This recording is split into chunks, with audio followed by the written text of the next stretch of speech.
Hey everyone, let's go over the solution to challenge number 9, going up the line. But first, here are the folks that solved this one. Congrats you guys, this was difficult. Now, let's dive in.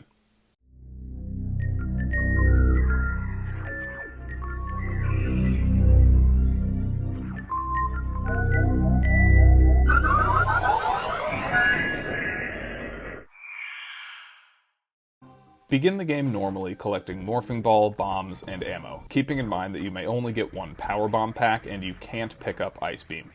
However, there was no restriction on energy tanks or reserve tanks.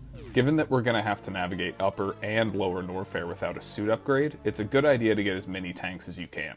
Much better to have too many than just enough. After all, this isn't a speedrun. Once you've collected as many tanks as your heart desires, it's time for a hell run to get Speed Booster. You'll want a bomb jump to get to Cathedral. After picking up Speed Booster, grab Wave Beam and, if you'd like, the reserve tank near Bubble Mountain. Because you can't perform a Crystal Flash with only one Power Bomb pack, you'll need to do some farming. After all that, head over to Crocomyre's lair to get Grappling Beam, and the energy tank in his room. Now we need the X-ray scope to help us locate hidden items and passageways. Just kidding. Head back to the Red Tower in Brinstar and bomb jump or shine spark your way up. After getting X-ray, because we actually do need it, the fun begins. We need to get Space Jump. To navigate Meridia with this item set, we need to first get a blue suit, and then enter Meridia from its one-way exit using G mode. This is what we did in the challenge number 2 solution, which I linked in the video description. Previously, we've used R mode to obtain a blue suit. That's definitely an option here, but if you have a lot of E-tanks and can't perform a Crystal Flash to get energy back in your reserves, it takes quite a lot of farming. Since we've discussed that technique previously anyway, in this video I'll use X mode. The first step is to get a Spike suit or Shine Spark suit. This isn't technically necessary because you could charge up a Shine Spark normally. This just gives you more time to focus on entering X mode and then activating the Shine Spark, which you'll see in a second. Now for X mode itself. There are multiple ways to enter X mode, but I'm going to focus on the method that I've personally found to be the easiest. Begin by selecting the X-ray scope, morphing, and then holding down the dash button. Press and hold right on the D-pad to roll Samus off of the ledge and then bonk the left side of that little platform.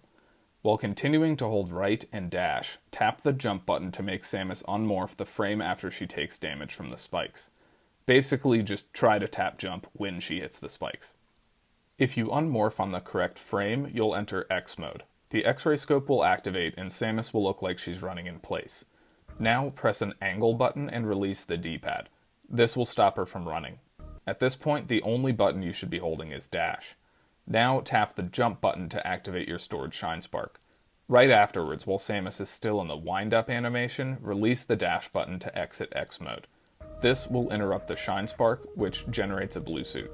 Here's the clip in real time. If you'd like to see this done with an input viewer, check out the video description.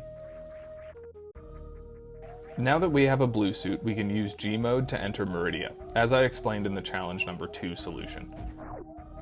Use grapple to traverse Mount Everest. To get through Aqueduct, one easy method is to use the snail climb seen here.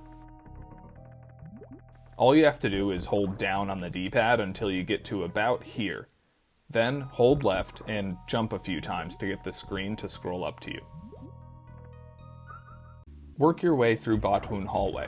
A useful trick is that if Samus is underwater without Gravity Suit, you can simply hold a charge shot to prevent her from Shine Sparking when she jumps, as seen here.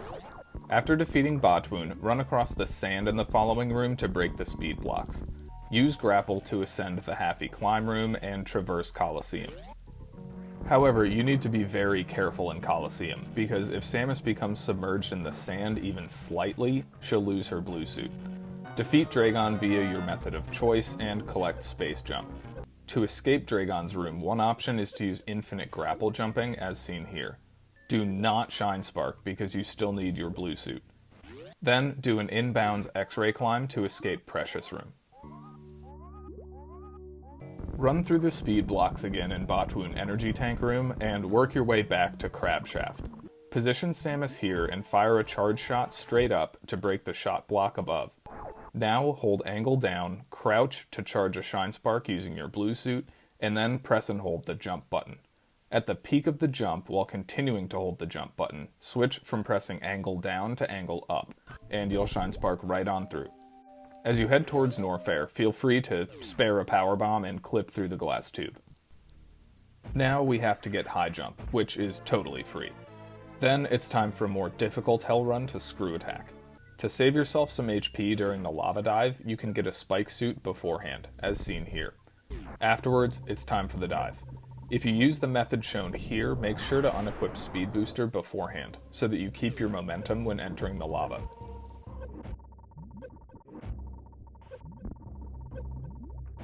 Perform a green gate glitch to reach the screw attack room. Use the energy refill station and grab screw attack. At this point, you can either go back the way you came from and do a reverse lava dive, so to speak, or just proceed through Lower Norfair and get the energy tank by the fire fleas as a refill. I personally find the second option easier. Now that you have screw attack but not spring ball, you might notice an interesting programming bug in vanilla Super Metroid. If you have bombs selected on the menu and then press down, it'll just skip over screw attack. If, for whatever reason, you don't have any boot upgrades, you just can't select screw attack. It's pretty insignificant, but if you hadn't heard about it, I thought you might find it interesting. Anyway, it's finally time to tackle our last major obstacle, getting spring ball. Start off by getting a spike suit. Then you have a couple of options. First, you could do this crazy bomb jump trick to get through the West Sand Hall. If you'd like to learn how to do this, check out the video description for the link to Shiny Zenny's tutorial. Or you could bypass West Sand Hall altogether by taking the Forgotten Highway, and using Space Jump to cross East Ocean, as seen here. Once you reach East Sand Hall, use your stored Shine Spark to cross the room. Now, to get through Pants Room, you could do an inbounds X-ray climb from the left door, or as seen here, you can do a flatly jump followed by some one-tile gap wall jumps. Then use Space Jump to escape the water. Finally, we need to collect Spring Ball, which is tricky without having Gravity Suit. First of all, turn off high jump boots to make things a little easier. Position Samus here, activate the X-ray scope, and turn to face left. Then turn back to the right and release the dash button at about the same time to force Samus into a standing pose, as you do during X-ray climbing. Now we need to clip Samus into the ground a bit by pressing jump, then down, then right in quick succession. However, you should keep holding down after it's pressed. So you basically roll your thumb over to press right, but never let go of down. Next, hold an angle button as well, which makes Samus jump a little bit less high from a crouching position. While continuing to hold down and angle, press start to pause the game. Just before the screen totally fades out, press the jump button. Once you're on the pause screen, release all inputs. Then unpause the game, and when the screen is turned completely black, press and hold jump, down, and right. If done correctly, Samus will morph onto the next ledge. The second part is easier. Roll all the way to the right and force Samus into a standing pose using X-ray, just as before. Now repeat the sequence of pressing jump, then down, then right, 2 times. Finally, just morph and you can grab Spring Ball. If you'd like to see this done with an input viewer, I provided links in the video description. To escape the room, first re-equip high jump boots. The easiest way to get out, in my opinion, is to perform a mid-air spring ball jump, as seen here. Once you've escaped the spring ball room, the rest of the challenge is basically free. Just go get your suit upgrades. Thanks for watching, everyone, and congrats to those that solved this. It was a tough one. Cheers!